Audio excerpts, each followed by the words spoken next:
हूँ। अपने हाथ शेक कर दें, मुझे पता चले आप मेरी आवाज सुन रहे हैं। बहुत अच्छा लगा, पास्टर सनी अमून साहब ने बहुत खूबसूरत हवाला चुना और बड़े इख्तिसार के साथ 20-25 मिनट के अंदर उन्होंने इसको कवर किया। और अभी भी मैं आपका ज्यादा टाइम नहीं लूंगा। नॉर्मल एक मैसेज जो है 40 से 45 मिनट का होता है, तो चले आधा टाइम पास्टर सनी अमून साहब ने हमें नाउमीदी में उम्मीद की तरफ एक कदम बढ़ाते हुए लिया।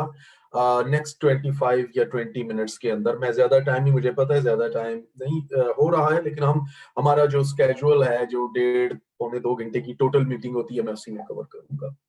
तो पास्टर सनी अमून साहब ने हमें नाउमीदी में उम्मीद, और चूंकि मत्ती 8 चैप्टर बड़ा इंपॉर्टेंट चैप्टर है, इसमें 4 बड़े मौजज़ात का जिक्र है, 4 बड़े मौजज़ात, और उसके अलावा छोटे मौजज़ात हैं जिनके बारे में लिखा है बहुत सी बदरूहों को उसने निकाला, और उसके अलावा अनासरे कुदरत पर खुदावंद यीशु मसीह के इख्तियार को हम देखते हैं कि जब वो झील में जा रहे थे तो उसने अनासरे कुदरत को डांटा।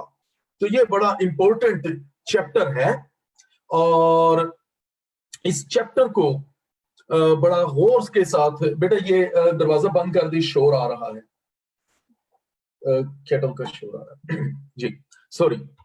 तो हम आज इसको देखेंगे बपतिस्मे के ताल्लुक से। तो ये जो हवाला है, ये भी ना उम्मीदी में एक उम्मीद है, और ये उम्मीद यीशु मसीह पर भरोसा है, और यीशु मसीह पर भरोसा वही करता है जो उसकी रास्तबाजी को पूरा करता है। तो प्लीज इन सीरीज को सुने, और मैंने इसलिए इस सीरीज को छोटे छोटे टुकड़ों में किया है ताकि लोग इसको थोड़ा थोड़ा समझें और इसको आगे लेकर चलें। तो हमने पिछले 2 हिस्सों में सबसे पहले हमने बपतिस्मे का तारुफ देखा कि पुराने नामे में भी बपतिस्मे का मफहूम क्या है, बपतिस्मा किसे कहते हैं, और बपतिस्मा किस तौर से खुदा की रास्तबाजी है, और बाइबल में कहां कहां इसका जिक्र है, और जहां जहां इसका जिक्र है इसका मतलब क्या है।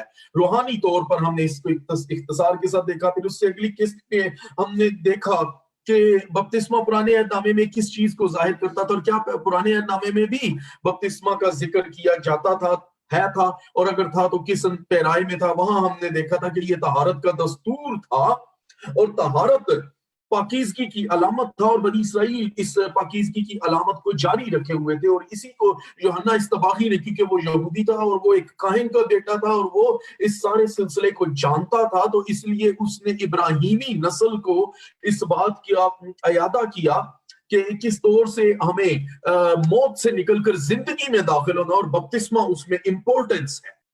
तो मौत से निकलकर जब जिंदगी में दाखिल होना, तो हमने देखा था कि वो यरदन के किनारे, इसीलिए मैं थोड़ा सा रिकैप करूं ताकि आपको पिछले 2 सीरीज का याद आ जाए कि हमने कैसे बपतिस्मा को स्टेप बाय स्टेप सीखा है।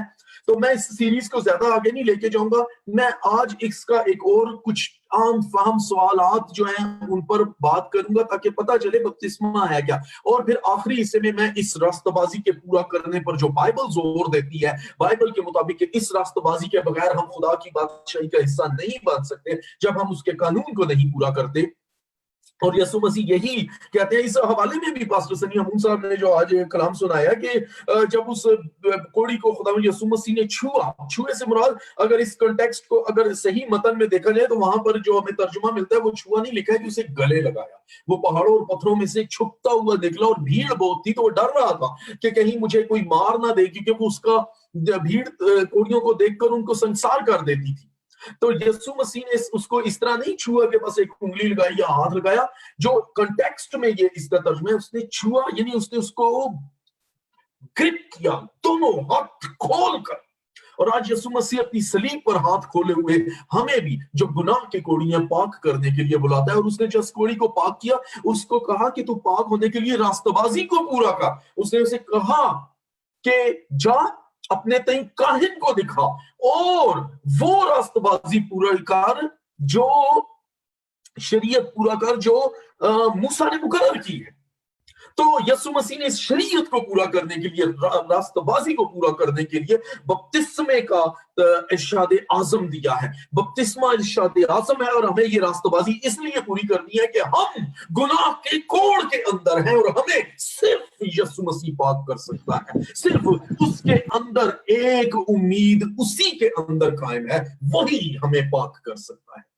तो हमने पिछले 2 हवालों में देख लिया था कि बपतिस्मा मतलब क्या है। फिर हमने देखा 2 रेफरेंसेस के अंदर, कुछ रेफरेंसेस के अंदर कि बपतिस्मा पुराने नामे में किस चीज को रिप्रेजेंट करता था, और ये तहारत का दस्तूर था जिसको आगे जारी रखा।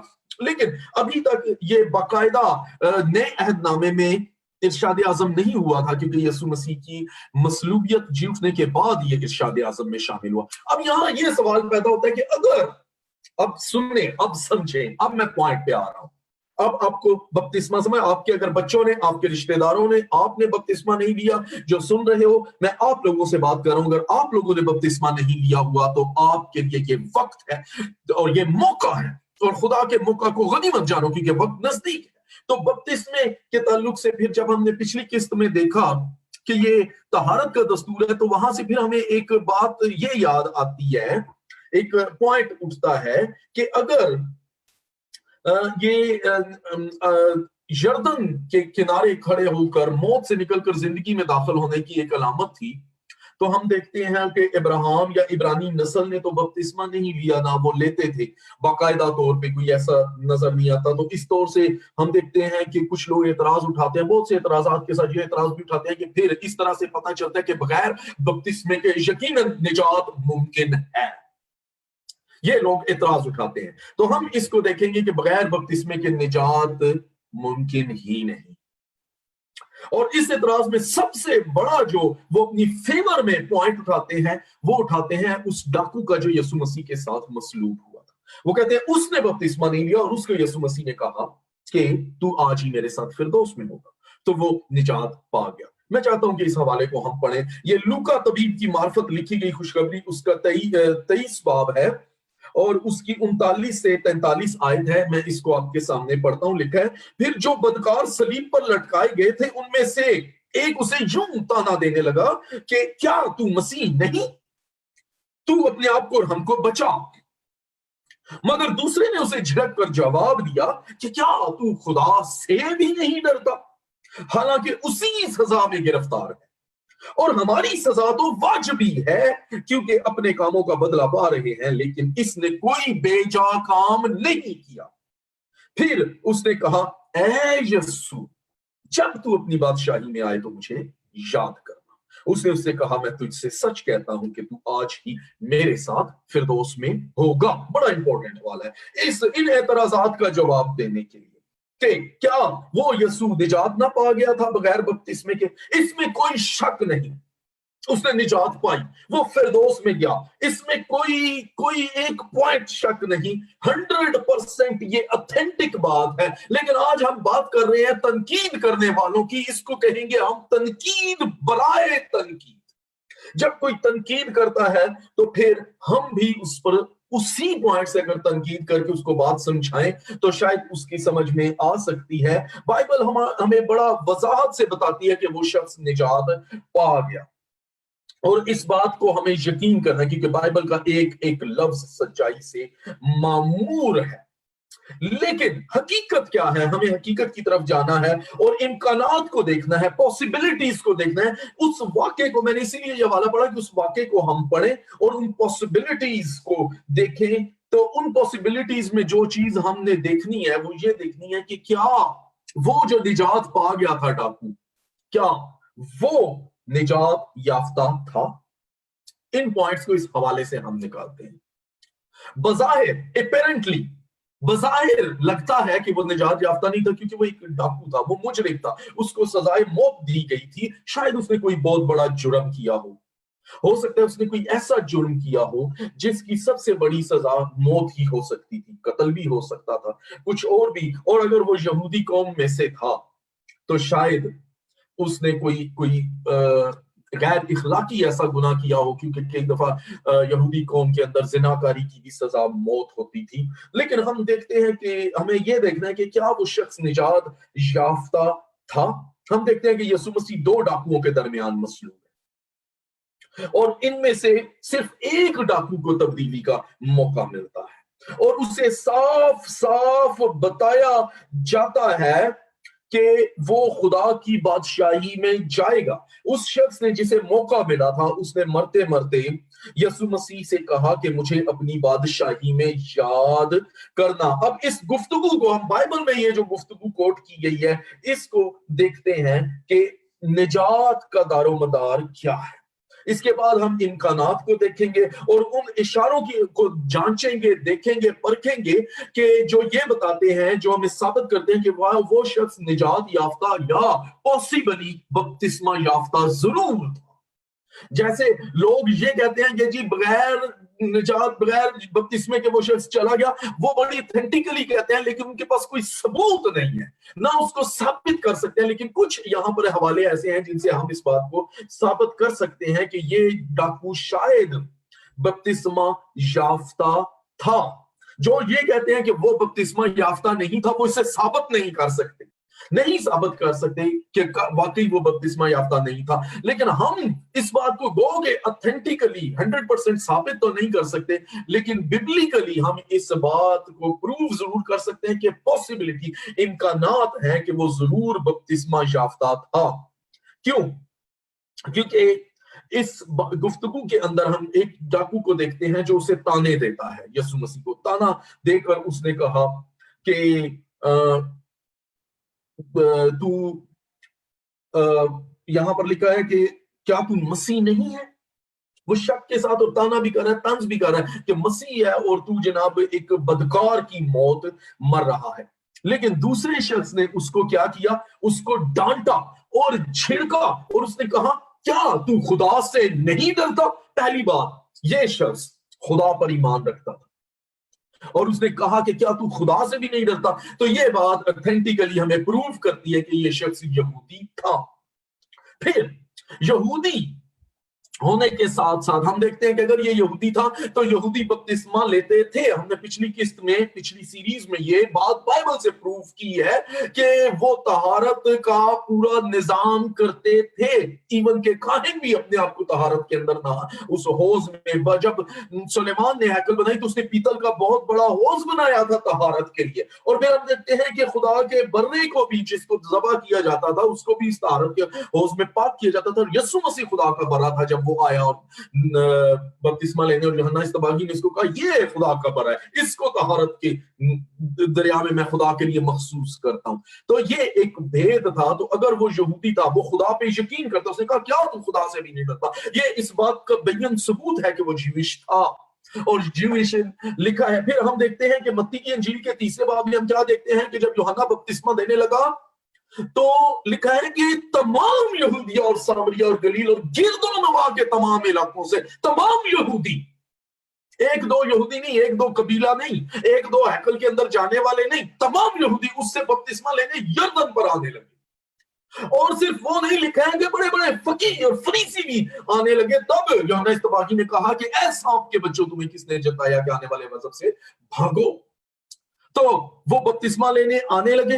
अगर ये शख्स यहूदी था और लिखा है कि तमाम गिरदो नवा के इलाके के, और वो भी उसी इलाके में मसलूब हो रहा है, उसी इलाके का था और वो यीशु को जानता था, तो डेफिनेटली उसने कहीं ना कहीं जब सारे यहूदिया गलील के अंदर सब लोग उससे बपतिस्मा लेने आ रहे थे, क्योंकि ये बड़ी तेजी से तालीम फैल रही थी, तो डेफिनेटली फिर हमें एक दो मालूम में ये भी मिलता है कि यूहन्ना और उसके शागिर्द भी बपतिस्मा देते थे। यानी कि बहुत बड़ी तादाद थी और लोग झुक दर झुक आते थे, उनके पास लोग कम थे। हमें यह नहीं पता यूहन्ना के कितने शागिर्द थे, लेकिन उसके बहुत सारे शागिर्द थे। फिर हम यूहन्ना की इंजील के अंदर दो हवालों में देखते हैं कि यीशु मसीह के शागिर्द भी बपतिस्मा देते थे। तो डेफिनेटली ये शख्स अगर यहूदी था जो खुदा को जानता है, तो ये कहीं ना कहीं किसी न किसी मुकाम पर इसने बपतिस्मा लिया होगा। लेकिन ये फिर बहुत से लोग आज भी निजात पा के चर्च में खुदा के साथ ऐदो पैमान करके खुदा की खिदमत को छोड़ के भाग जाते हैं। वो गुमराह हो गया होगा, छोड़ चुका होगा, और फिर हम देखते हैं कि वो खुदा को जानता और खुदा से डरता भी था। ये उसका प्रैक्टिकल किसी दौर में, किसी वक्त में خدا کے حضور پریکٹیکل ہونے کا ثبوت ہے کہ وہ واقعی کوئی ایک پریکٹسنگ جیوش تھا. لکھا ہے کہ دوسرے نے اسے جھڑک کر جواب دیا, کیا تو خدا سے بھی نہیں ڈرتا حالانکہ ہماری اسی سزا میں گرفتار ہے. پھر آگے وہ یسوع کو بہت اچھے طریقے سے جانتا تھا. تو یہ بات 100% پروف کرنے کے لیے انف ہے کہ وہ شاید کسی نہ کسی مقام پر اس نے یوحنا سے یا یوحنا کے شاگردوں سے یا یسوع مسیح کے شاگردوں سے, کیونکہ بپتسمہ کی تعلیم اس وقت بہت عام ہو رہی تھی, اور لکھا ہے سب یہودی, چند یہودی نہیں, سب اس سے بپتسمہ لینے آتے تھے. تو پھر لکھا ہے اور ہماری سزا تو واجبی ہے کیونکہ اپنے کاموں کا بدلہ پا رہے ہیں. یہ بات اس بات کو ثبوت ظاہر کرتی ہے کہ وہ اس کے اندر ایک ایماندار دل تھا اور اپنے گناہوں کا اقرار کر رہا ہے, اور نجات وہی پاتا ہے جو گناہوں کا اقرار کرتا ہے. اس نے نجات پانے کے لیے اپنے آپ کا اقرار کیا, اور پھر ساتھ ہی کہتا ہے کہ ہم تو اپنے گناہوں کا, لیکن اس نے کوئی بیجا کام نہیں. وہ مرتے ہوئے بڑے اتھینٹکلی کہتا ہے اس نے کوئی بیجا کام نہیں کیا. اس کا مطلب ہے وہ یسوع کو اور یسوع کی تعلیم سے 100% واقف تھا. اس لیے اس نے اتھینٹکلی صلیب پر مرتے ہوئے بھی کہا کہ اس نے کوئی بیجا کام نہیں کیا. پھر اس سے آگے ایک قدم اور اس گفتگو میں ہم پڑھتے ہیں تو وہاں پر لکھا ہے پھر اس نے کہا اے یسوع جب تو اپنی بادشاہی میں آئے. تو اس کا مطلب ہے کہ وہ یسوع کو بطور بادشاہ جانتا تھا اور اس کو یہ پتا تھا کہ یہ بادشاہ ہے, اور اس کو یہ بھی نظر آ رہا تھا یہ مر رہا ہے.